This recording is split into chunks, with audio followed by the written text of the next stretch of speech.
Good day, everyone. We are Group 1 and we will discuss about unaltered water cycle. We will also explain as to why our group's altered water cycle combined with climate change increases the vulnerability of biodiversity, food security, human health, and water quality. In addition, included in our presentation are ways on how to alleviate these problems as students. This picture illustrates the unaltered water cycle. The water cycle illustrates the transfer of water in the ecosystem through biotic and abiotic agents. The presence of water is an important requirement for life to exist, so it is not surprising that many living and non living elements depend on it. If you observe the water cycle, you can see that it involves a series of processes that convert water into different phases of matter as well as the movement it creates. Water can be converted into its gaseous state called water vapor through evaporation. Water can be converted from gas to liquid through condensation. Water in its solid form can be converted into water vapor through sublimation. Water can be converted into ice through freezing. There are movements which water creates when flowing, such as runoffs and infiltrations. This diagram is just an oversimplified version.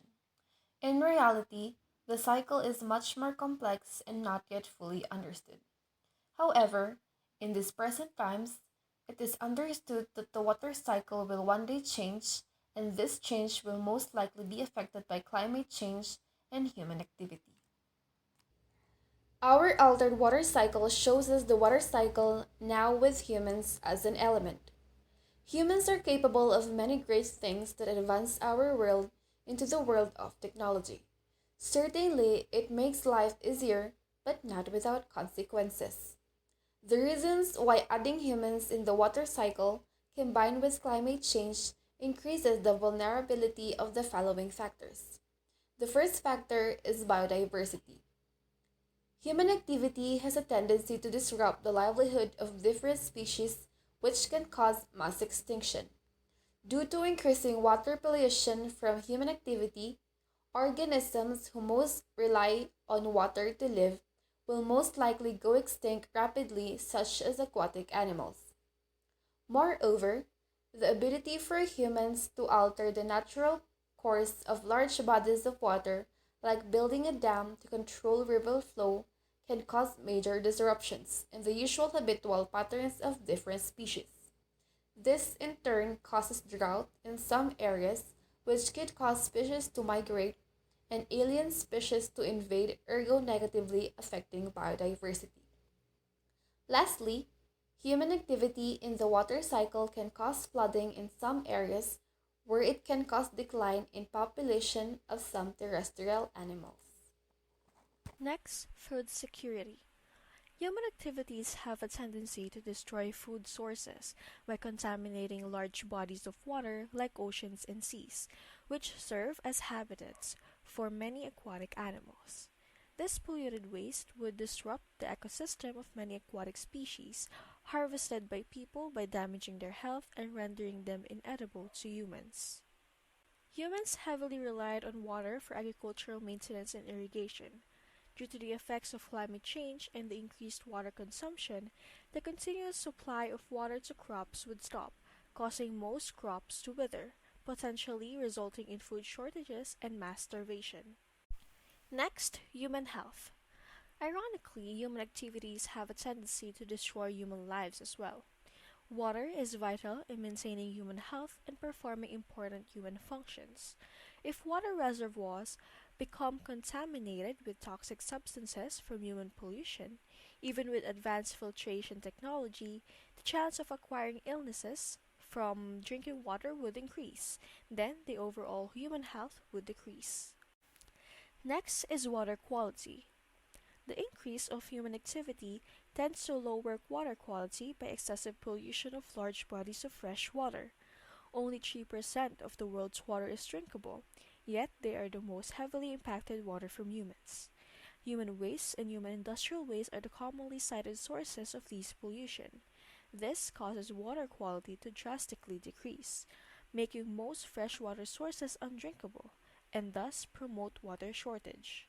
Climate change is a factor that disrupts the normal water cycle, and if climate change continues, there will be distortion in the water cycle that may put biological organisms at risk. If these impacts persist in the near future, our lives on Earth will become much more difficult. That is why it is our responsibility as students to prevent this from happening. There are many ways in which we can stop destroying our water cycle, such as limit water withdrawal for industrial, domestic, and agricultural purposes, stop or at least limit dam and irrigation construction, and practice sustainable agriculture. Even simple actions such as taking shorter showers when not in use, like when brushing your teeth or washing your hands, turn off the faucet. Also raise awareness and practice the reduce, reuse, recycle to help prevent the aggravating effects of greenhouse gases and pollution that negatively affects the water cycle. And now we discuss humanity's involvement in the water cycle. Humans are capable of many great things, such as technology that greatly advance our world. Certainly, our advances make our lives easier, but that is not without its consequences. Humans are responsible for aggravating climate change. We have seen how it can affect many natural biological processes, such as the water cycle. Climate change caused by humans has already disrupted and altered our natural water cycle. Basically, the cycle gets imbalanced where areas with higher evaporation rates experience sometimes even excessively higher rainfall that can cause flooding. Humans also oftenly disrupt the ecological balance of nature by cutting trees and hunting animals and sometimes even depleting the resources in the ground. With deforestation and other of these practices comes a decline in evaporation rates that induce droughts and among other negative effects upon the water cycle. After cumulative disruption in the climates of many regions, its effects are now changing the water cycle in ways that we have already observed time and time again in the fields of biodiversity, food security, human health, and water quality. Even if humans were greatly responsible for this disruption, surely we are capable of restoration as well. And there are many ways in which we, as students, can help stop the alteration in our water cycle. These are by raising awareness to the effects of climate change, raising awareness to the many related charities and initiatives against climate change, practicing clean as we go, reducing our overall usage of non-biodegradable materials like plastic, and many, many more that will definitely help us, that we can definitely help in our small own parts as students. And many, many more. So now, does anyone have any questions regarding our presentation? If so, kindly leave them in the comments. And that is the end of our presentation. Thank you for listening and have a good day.